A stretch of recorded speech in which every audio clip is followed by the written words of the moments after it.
기원전 701년 아시리아 군대는 유다를 침공해 유다의 요새 도시 라기스를 포위했습니다. 라기스는 예루살렘 남서쪽 산기슭 언덕에 있는데 전략적으로 중요한 위치입니다. 높은 지대에 있는 도시 라기스 성벽 위에서는 예루살렘 부근 언덕들을 직접 볼 수 있고 유다의 방어선에 있는 아세가 같은 다른 도시들까지 볼 수 있습니다. 라기스 정복 이야기는 열왕기하 18장과 역대하 32장과 아시리아 왕 사네립의 왕궁이 있던 니느웨에서 발견된 성전 비문에서도 읽어볼 수 있습니다.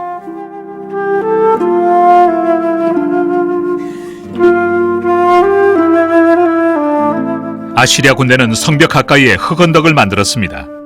성벽을 부수는 충차인 공성퇴를 성벽 가까이까지 옮기려는 것입니다. 성 안에서 방어하는 사람들도 흙언덕을 만들어 성벽을 높였습니다. 그러자 아시리아의 군대는 성을 점령하기 위해 공격용 흙언덕을 더 높이 쌓아 올려야 했습니다. 같은 해인 701년 아시리아 군대는 예루살렘도 포위했습니다. 유다 왕 히스기야는 그 공격을 이겨내지 못하고 많은 조공을 아시리아에 바치기로 합의했습니다. 그제서야 아시리아 군대는 예루살렘에서 물러났습니다. 나중에 요시야 왕이 라기스를 다시 세우기는 했지만 규모가 작았습니다. 어떻든 유다는 597년에 다시 침략을 받았는데 이번에는 바벨론 사람들이었습니다. 라기스는 이때 다시 파괴됩니다. 라기스 성문터에서 고고학자들은 유명한 라기스 편지를 발견했습니다. 이들 편지는 바벨론이 침공하던 당시 라기스 사령관과 이름을 알 수 없는 유다 전초 부대가 주고받은 편지입니다. 느부갓네살 군대가 라기스를 향해 쳐들어오자 그 전초부대 장군은 이렇게 편지를 썼습니다. 장군, 전에 명하신 대로 장군께서 라기스에서 보내는 신호를 바라보고 있습니다. 아세가에서 보내오는 봉화를 볼 수 없기 때문입니다. 예레미야 34장 7절을 보면 아세가와 라기스는 바벨론 사람들이 예루살렘을 포위하기 전에 점령했던 도시로 기록되어 있습니다.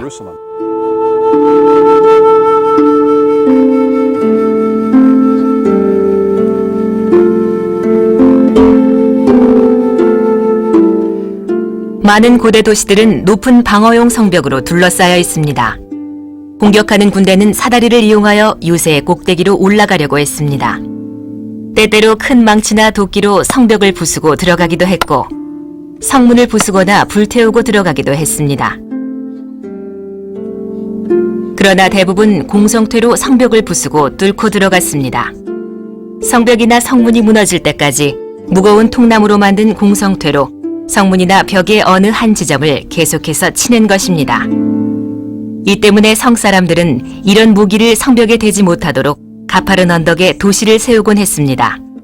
공격군은 성벽 가까이에 흙을 쌓아 경사로를 만들고 공격용 무기를 성벽 가까이로 옮겨 설치합니다. 아래로 침투하는 것은 성벽 밑을 파서 굴을 뚫고 들어가는 것이기 때문에 시간이 많이 걸렸습니다. 그런데 어떤 경우에는 도시에 식수를 공급하는 물길같이 이미 있는 굴을 이용할 수도 있었습니다. 사무엘하 5장 8절을 보면 다윗의 장군 요압은 물길을 따라 성 안으로 쳐들어가서 예루살렘을 정복하기도 했습니다. 성읍의 방어군 또한 똑같이 머리를 써서 공격군의 노력을 무력화시키곤 했습니다. 벽에 기대놓은 사다리를 밀어버리기도 하고 벽을 이중으로 만들어서 외벽이 점령당한다 해도 내벽에서 계속해서 벽으로 다가오는 공격군들에게 큰 돌이나 불을 던지기도 합니다. 성벽 가까이에서 작업하거나 공격하는 군인들을 보호하기 위해서 공격군은 성벽 위에서 떨어져 내리는 것들을 막아내는 큰 방패를 만들기도 합니다. 이런 모습을 예언자 나훔은 이렇게 묘사합니다. 공격군들이 급히 성에 이르러 공격 충차를 보호하기 위해서 화살막이 방패를 설치한다.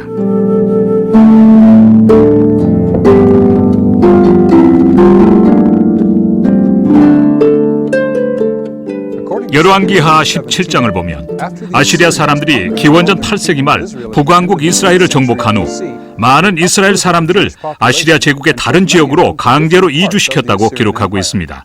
이와 동시에 아시리아가 정복한 다른 나라 사람들을 끌고 들어왔습니다. 그래서 유대인들은 그들을 한 번도 이스라엘 사람이라고 생각해 본 적이 없습니다.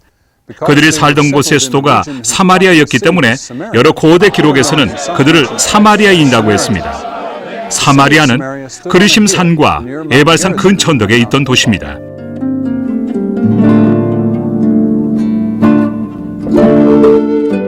에스라 4장을 보면 사마리아 사람들은 예루살렘 성벽과 성전을 재건하지 못하도록 방해했습니다. 그 당시 활동하던 예언자 학개와 스가랴는 이 점은 말하지 않고 있는데 이는 다만 느헤미야 당시의 상황 때문인 것으로 보입니다. 아무런 유적도 발견되지 않습니다만 기원전 4세기경에 사마리아 사람들도 자신들의 성전을 세웠을 것입니다. 어떤 기록에는 이 성전이 기원전 128년에 파괴됐다고 되어 있습니다. 신약 시대에는 그리심산에 성전이 없었습니다. 유대인들이 사마리아 사람들을 무시했기 때문에 서로 간의 교류는 비교적 적었습니다. 지금도 적은 수의 사마리아 사람들이 이스라엘 두 지역에서 살고 있습니다. 이들은 많은 고대 관습들을 지키면서 모세 오경을 그들의 성경으로 보존하고 있습니다.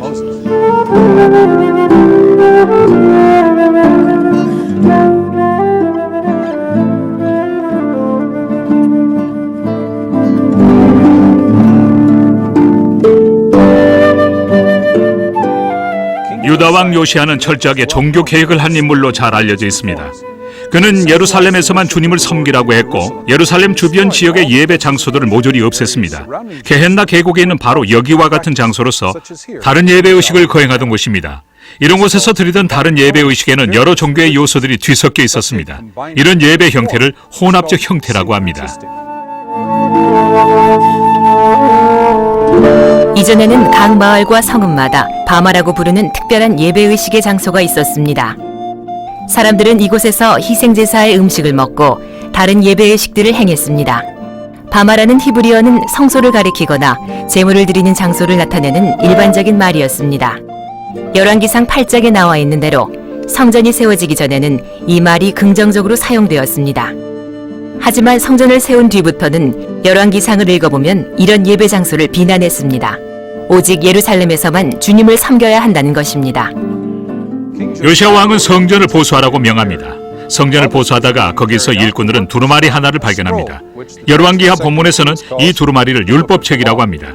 대부분의 학자들은 이 두루마리 속에 신명기의 많은 부분이 들어있었을 것으로 생각합니다.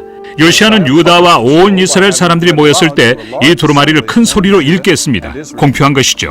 이 두루마리에는 주님께서 머무실 곳을 선수 선택하시고 거기에서만 희생 제물을 받으시겠노라고 적혀 있었습니다. 이 극적인 발견에 이어서 요시아는 이 언약책에 기록되어 있는 규정을 따라 이스라엘에서 종교 개혁을 단행했습니다. 아시리아 제국이 멸망한 후 바벨론이 시리아와 페니키아와 가나안을 장악하기 전까지 시간이 좀 걸렸습니다. 이집트 사람들은 이 틈을 이용해서 이 지역에 영향력을 다시 행사하기 위한 시도를 합니다. 기원전 609년 이집트 왕 느고는 큰 군대를 이끌고 이집트를 떠났습니다. 그는 이스라엘 북쪽에 부대를 주둔시키고자 유다와 이스라엘을 지나가게 해달라고 유다 왕 요시아에게 요청했습니다. 그러나 요시아는 거절했고 그와 맞서 싸우려고 부대를 이끌고 나갔습니다. 이것은 치명적인 실수였습니다. 요시아는 여기 무기토에서 패배했고 자신도 전투 중에 깊은 상처를 입었습니다. 그리고 나중에 그 상처 때문에 결국 예루살렘에서 죽고 맙니다. 예언자 예레미야는 종교 개혁을 단행한 요시아 왕을 지지했고 바벨론과 맞서서 이집트와 동맹을 맺지 말라고 조언했습니다. 예레미야는 얼마 뒤에 왕에 오른 시드기야에게도 비슷한 충고를 했습니다. 그러나 시드기야 왕은 그 충고를 달갑게 생각하지 않았고 예레미야를 감옥에 가두었습니다. 여기 땅 밑에 있는 무릉동입니다. 예레미야는 당시의 정치적 상황을 하나님이 이끄신다고 생각했습니다. 곧 임박한 바벨론 침공을 하나님의 심판으로 생각했고 그래서 무슨 일이 있어도 바벨론에게 대항해서는 안 되며 이렇게 바벨론에 대항하기 위해 이집트나 다른 나라들과 동맹을 맺지 말라고 강력하게 말했습니다. 그런데도 요시아 뒤에 왕에 오른 유다 왕들은 떠오르는 바벨론에 대항하려고 이집트와 동맹을 맺었습니다. 이 때문에 유다는 멸망합니다. 기원전 597년 바벨론 왕 느부갓네살은 유다를 공격합니다. 기원전 597년 침공 혹은 그 후 기원전 587년 침공 때 아시리아가 공격해 파괴했고 요시아가 작은 규모로 재건했던 라기스를 느부갓네살이 다시 공격했습니다. 바벨론은 그 후 약 60년간 이스라엘을 다스리는데 이 시기는 이스라엘 역사에서 무척 중요한 시기입니다. 바벨론의 포로로 끌려갔던 유대인 공동체가 영적인 면에서 또 지성적인 면에서 비약적인 발전을 이룩한 시기이기 때문입니다. 바벨론은 무척 크고 아름다운 도시였습니다. 주요 지구라트나 바벨의 탑, 성벽과 느부갓네살 왕국은 전설이 되었습니다. 이 도시는 바벨론의 여러 신들에게 바쳤던 신전으로 넘쳐났습니다. 이들 신 가운데 가장 중요한 신으로는 태양신 샤마쉬와 달신 신이 있고 하늘의 황으로 알려져 있는 사랑과 풍요의 신 이슈타르가 있습니다. 또 폭풍과 비와 전쟁의 신 아다드가 있고 국가신으로는 도시와 왕을 지켜주는 마르둑이라는 신도 있습니다.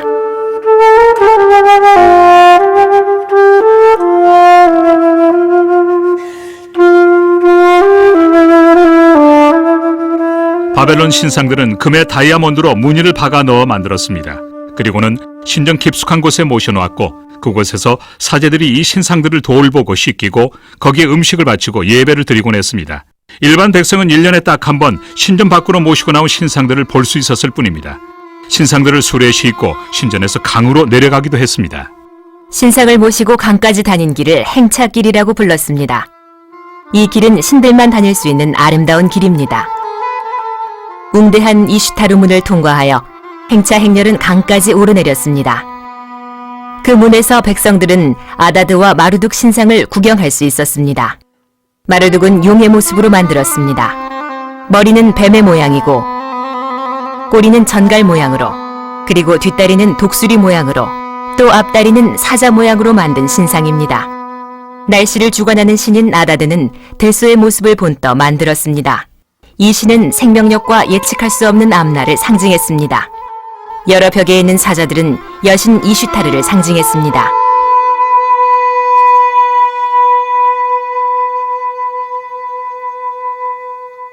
대부분의 학자들은 이사야 40장이 바벨론에서 기록된 것이라고 생각합니다. 제2 이사야라고 부르는 이름을 알 수 없는 그 예언자는 이렇게 예언했습니다.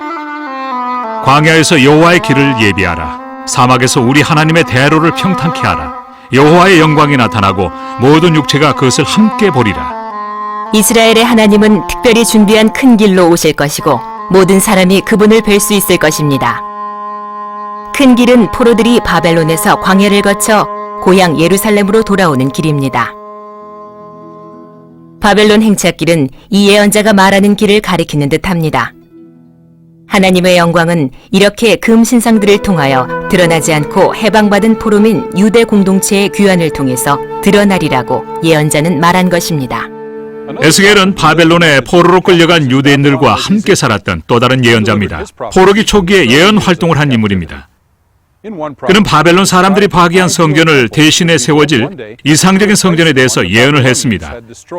한 번은 환상 중에 에스겔이 예루살렘으로 이끌려왔고 거기서 그는 새 성전의 크기를 장대 측량자로 재고했던 사람을 보았습니다. 이 갈대 측량자의 길이가 에스겔이 환상에서 본 장대 측량자 길이와 비슷합니다.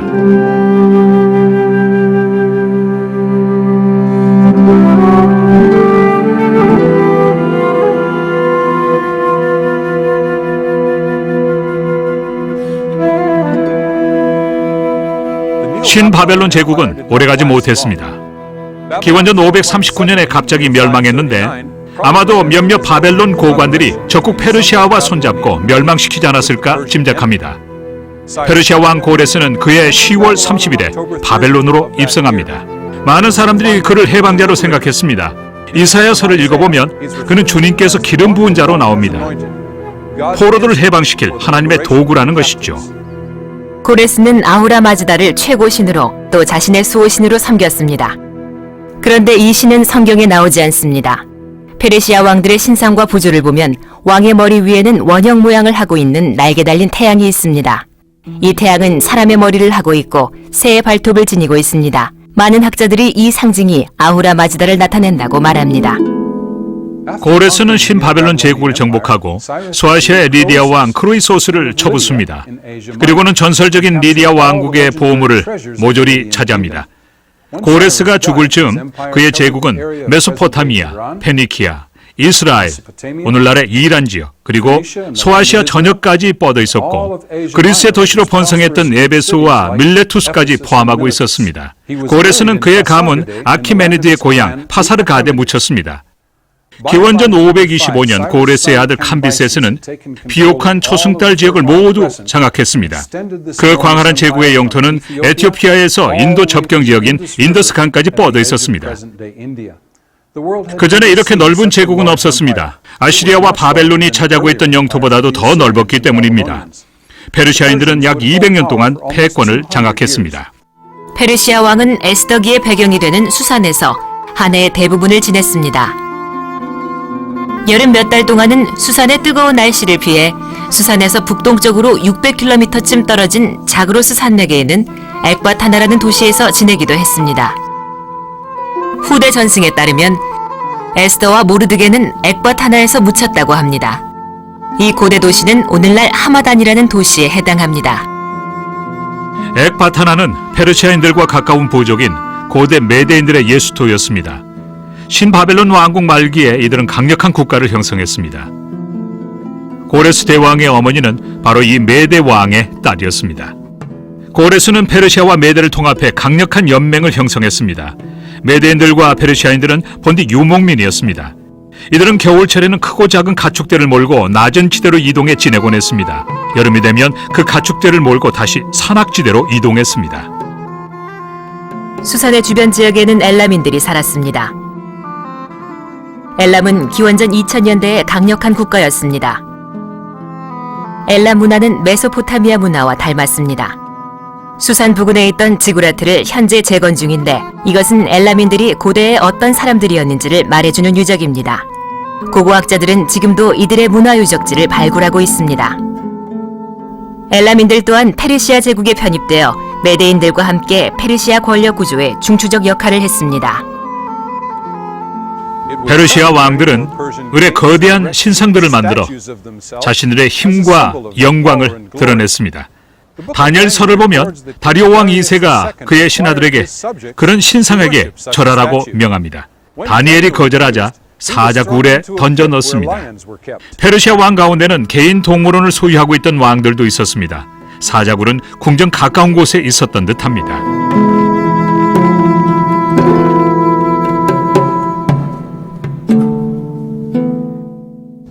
페르시아인들은 제국을 총독이 다스리는 주 단위의 행정구역으로 나누었습니다. 각 주마다 지방 총독이 있었습니다. 유다는 유프라테스강 건너 광구였습니다. 다니엘서와 에스더기와 에스라기와 예언서 가운데서도 늦은 시기에 기록된 책을 보면 페르시아의 주요 도시마다 유대인 공동체가 흩어져 있었던 것을 알 수 있습니다. 세월이 흐르면서 상황도 바뀌었습니다. 다니엘서를 보면 유대인 고위 관리들이 궁전에서 일하기도 했는데 에스더란 유대인 소녀가 그 제국 왕의 아내가 되기도 했습니다. 다니엘서와 에스더기를 보면 성경 이외의 문헌으로는 확인되지 않은 얘기가 나옵니다. 그렇지만 제국 내 여러 민족들의 고위층 사람들이 왕궁에서 일을 보던 관습은 동쪽 군주들의 관례이기도 했습니다. 다니엘이 바벨론의 마지막 왕과 페르시아 왕들인 고레스와 캄비세스와 다리오 왕실에서 일했을 가능성은 충분히 있습니다. 다리오는 왕궁을 위시한 여러 건물을 새로 건설했습니다. 페르시아 내륙 지방에 있는 페르세폴리스를 말합니다. 페르시아 군대가 메소포타미아와 이집트와 페니키아와 소아시아에서 거둬들인 수많은 보물을 다리오는 이곳에 쌓아놓았습니다. 페르세폴리스는 그렇게 그 당시 온 세상의 보물 창고였습니다. 그 풍요로움과 아름다움은 전설이 되었습니다. 알렉산더는 페르세폴리스를 함락시키고 수많은 노새와 3,000마리의 낙타에 그 보물을 실어 가져갔습니다. 이 가운데에는 400만 킬로그램의 은도 들어있었습니다. 페르세폴리스는 매우 특별한 목적, 곧 새해 축제를 벌일 계획으로 세웠던 도시입니다. 해마다 봄철이 다가오는 2월 말, 왕은 수산을 떠나 페르세폴리스로 갑니다. 3월 21일, 페르세폴리스에서 그는 수많은 종교 의식을 행합니다. 겨울이라는 죽음의 세력의 사망과 봄이라는 생명의 세력의 승리를 축하는 종교 의식이죠. 천문학자들은 언제 왕이 이렇게 새 의식을 치루어야 하는지 구체적으로 알려주었습니다. 왕궁에서 부조를 많이 볼 수 있는데 그 부조에는 봄을 상징하는 사자가 겨울을 상징하는 황소를 죽이는 모습을 찾아볼 수 있습니다. 새해 축제 때가 되면 페르시아 제국의 지배를 받던 모든 나라들이 제국의 왕에게 선물들과 충성심을 표하는 것들을 보냅니다. 왕을 아련하던 왕궁의 벽마다 문화가 다르고 인종이 다른 민족들을 그린 그림을 볼 수 있습니다. 인더스강 유역의 인도 사람들이나 아프리카의 에티오피아 사람들도 찾아볼 수 있습니다. 각 나라 사람들은 머리 모양과 옷을 보고 알아볼 수 있습니다. 짧은 겉옷인 로브를 입고 있는 메데인들은 언제나 맨 앞에 등장합니다. 메데인 관리들은 왕의 시종들 가운데서도 페르시아인 관리들과 함께 중요한 관리들로 등장합니다.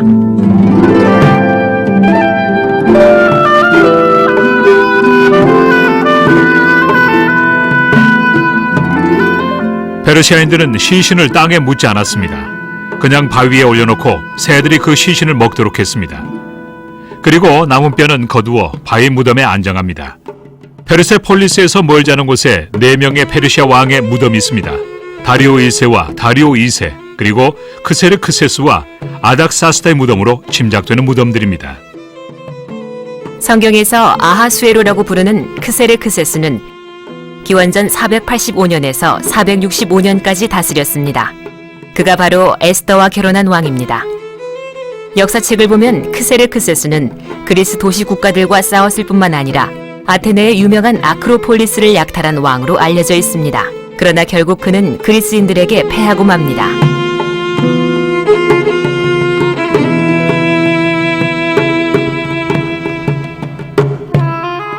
고레스는 바벨론을 이기고 승리를 거둔 지 한 해 뒤 유다 포로들에게 고향으로 돌아가 성전을 지으라는 칙령을 발표합니다. 이때 유대인들은 바벨론 사람들이 예루살렘에서 빼앗아간 성물도 함께 가져갈 수 있었습니다. 그러나 성전을 다시 짓는 일은 늦어졌습니다. 예언자 학개와 스가랴는 백성과 지도자들에게 성전 건축을 마무리하라고 강력하게 촉구했습니다. 하지만 약 515년이 돼서야 스룹바벨이 겨우 마무리할 수 있었습니다. 그는 성전 완공 5년 전에 많은 포로들을 데리고 온 인물입니다. 다시 지은 성전은 작았고 그리 멋있지도 않았습니다. 이스라엘 역사에서 그 다음 시기의 중요한 사건들은 에스라와 느헤미야를 중심으로 전개됩니다. 두 사람이 연대기적으로 어떤 관계에 있었는지는 명확하지 않지만 이들은 기원전 5세기 후반에 활동한 인물들입니다. 에스라는 페르시아 왕의 허락을 받아 하나님의 율법을 집행하고 유대인들에게 그 율법을 가르쳤습니다. 에스라는 적은 수의 3번째 포로 무리를 데리고 이스라엘로 왔습니다.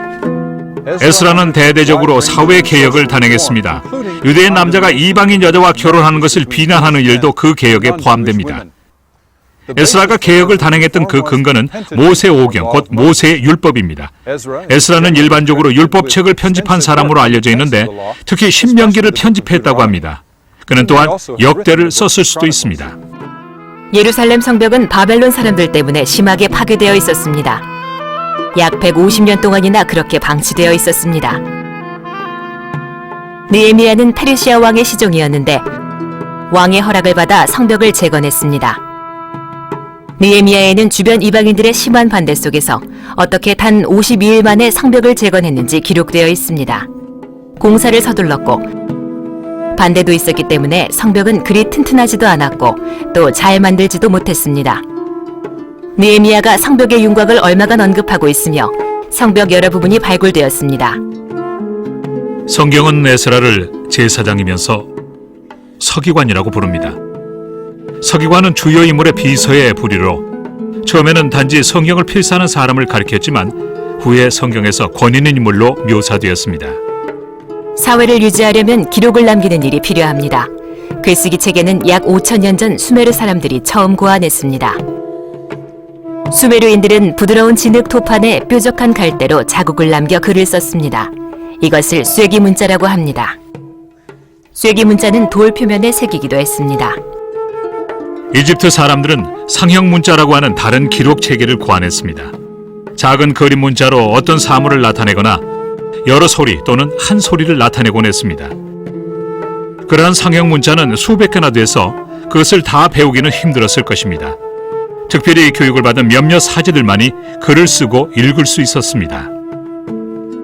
기원전 2000년대 중반쯤 가나안의 기록 문화에는 획기적인 발전이 일어납니다.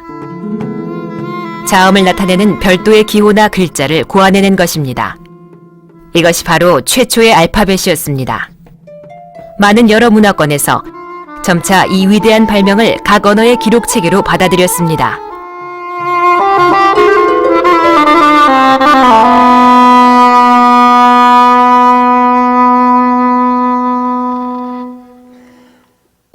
기록 문서를 작성하는 데는 종이와 양피지, 이 두 가지 재료가 사용됐습니다.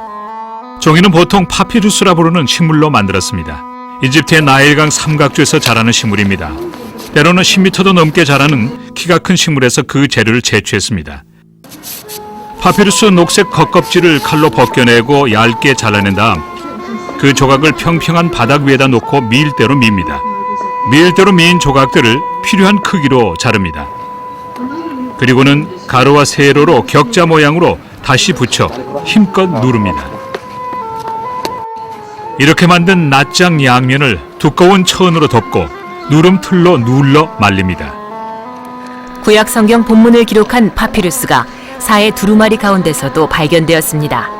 유다 광야에서 살았던 쿰란 공동체의 도서관에서 발견한 것입니다.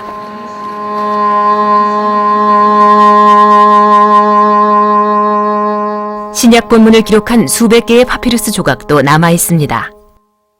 어떤 파피루스는 기원 후 2세기까지 거슬러 올라가는 것들입니다.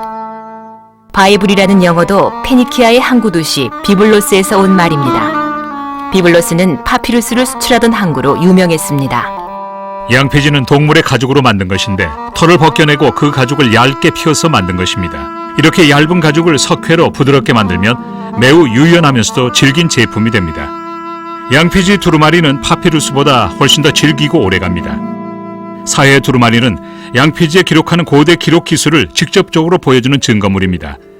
완전한 형태의 이사야서 두루마리를 포함해서 여러 쿰란 동굴에서 발견된 두루마리는 대부분 양피지로 만든 것으로 기원전 1세기경의 자료들입니다.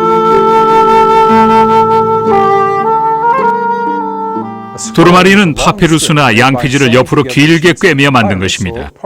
펼치면 그 길이가 10m나 되는 두루마리도 있습니다. 이렇게 긴 조각을 한쪽 끝부터 말기도 하고 양쪽 끝부터 말아 한가운데서 두 개의 원통형 모양을 만들기도 합니다. 두루마리의 양쪽 끝에는 나무 손잡이를 매달아 두기도 했는데 펼쳐보기 쉽게 하려고 그렇게 한 것입니다. 서기관들은 대개 두루마리 한 면에만 기록합니다. 물론 에스겔 2장 10절에는 애가와 애국과 재앙이라는 말을 두루마리 양면에 기록했다고도 했습니다. 코덱스, 곧 양피지 낱장을 일일이 묶은 책 형태는 기원전 1세기부터 사용되기 시작했고 그보다 1세기 내지 2세기 후에나 보편적으로 사용됐습니다. 그래서 구약과 제2경전과 아마 신약도 책으로 묶은 형태가 아니라 두루마리에 기록됐을 것입니다. 두루마리 형태의 편지나 문헌을 보내야 할 경우 그 두루마리를 돌돌 말아 묶고 밀봉을 했습니다. 봉인은 녹인 왁스나 진흙으로 만들었습니다. 부드러운 왁스나 진흙 위에 반지 도장을 찍어 밀봉합니다.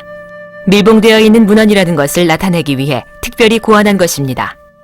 진흙이나 왁스가 굳으면 그 두루마리를 보냅니다. 읽기 위해서는 봉인을 깨야 밀봉한 두루마리를 읽을 수 있었습니다.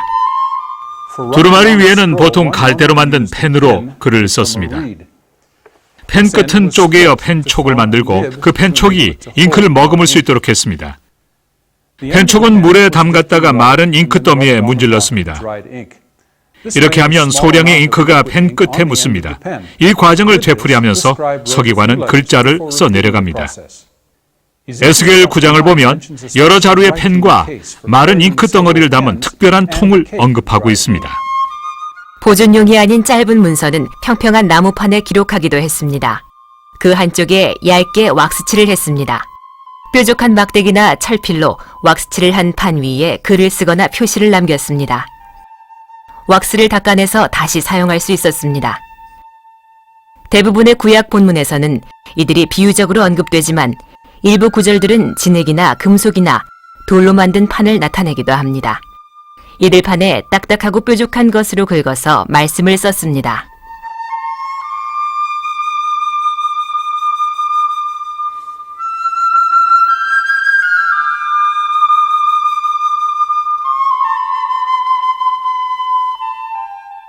수세기 동안 페르시아인들은 그리스인들과 전쟁을 했습니다. 서로 영토를 침범하면서 싸우기도 했지만 대부분 전투는 소아시아 지역에서 벌어졌습니다. 두 나라 사이에 있던 소아시아 지역은 비옥하고 넓은 곳입니다. 기원전 334년부터 323년까지 북부 그리스 마케도니아의 왕 알렉산더는 페르시아 제국의 모든 곳을 쳐들어갑니다. 그는 전투를 벌일 때마다 페르시아인들을 쳐부수었고 결국 그 제국을 장악합니다. 알렉산더가 페르세폴리스에 입성할 때 군인들에게 그곳 부자들의 집을 약탈하도록 허락했습니다. 일찍이 페르시아인들이 아테네의 아크로폴리스에 쳐들어와서 약탈한 적이 있었는데 그 안가품이었습니다. 알렉산더는 오랜 기간 전쟁을 벌였지만 약탈을 자행한 것은 이때가 처음이었습니다. 그는 기본적으로 페르시아 백성의 환심을 사려고 했고 이방의 정복자가 아니라 적법한 지배자로 인정받으려고 했습니다. 알렉산더가 페르세폴리스에 머무는 동안 불이 나서 페르시아 왕들의 웅장한 개인 궁전을 파괴했습니다.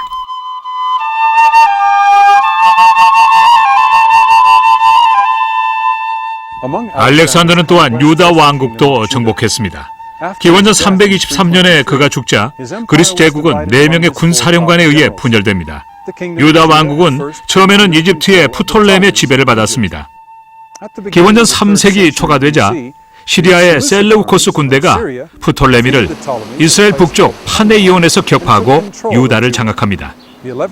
다니엘 11장에는 이 시기에 일어난 일을 말하고 있습니다. 알렉산더는 다른 나라를 단지 군사적으로만 정복한 것이 아니라 문화적으로도 정복했습니다. 그의 군대는 정복한 곳마다 도시들을 건설했습니다. 이 도시들을 통해 알렉산더가 사랑했던 그리스 문화가 제국을 넘어 널리 퍼져나갔습니다.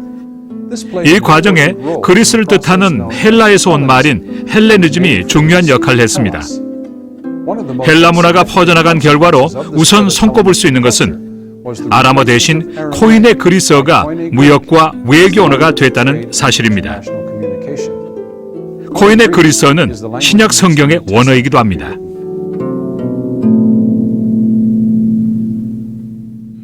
신약 성경은 여러 번 헬레니즘의 영향을 받은 데가볼레 도시들을 언급합니다. 거라사도 데가볼리 도시들 가운데 하나입니다. 데가볼리는 헬라 문화를 공유하고 있던 10개 로마 도시들을 말합니다. 대다수의 도시들이 대부분 요단강 동쪽에 있습니다. 두 도시는 시리아 북쪽 위에 있고 한 도시가 요단강 서편 이스라엘 안에 있었습니다. 복음서를 보면 예수께서 데가볼리의 도시들을 방문하셨다는 얘기가 나옵니다.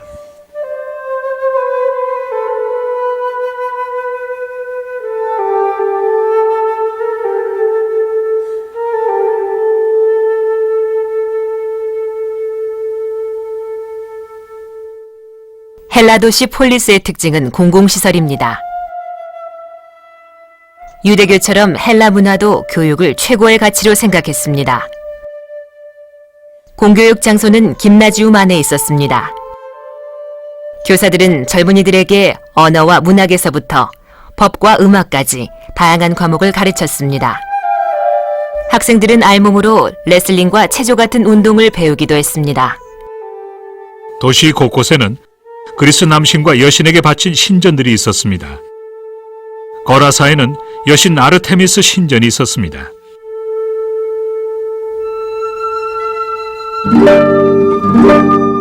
전차 경기장은 크고 개방된 타원형 모양이었습니다. 헬라 도시 시민들은 이 전차 경기장에서 경마나 전차 경기를 보았습니다.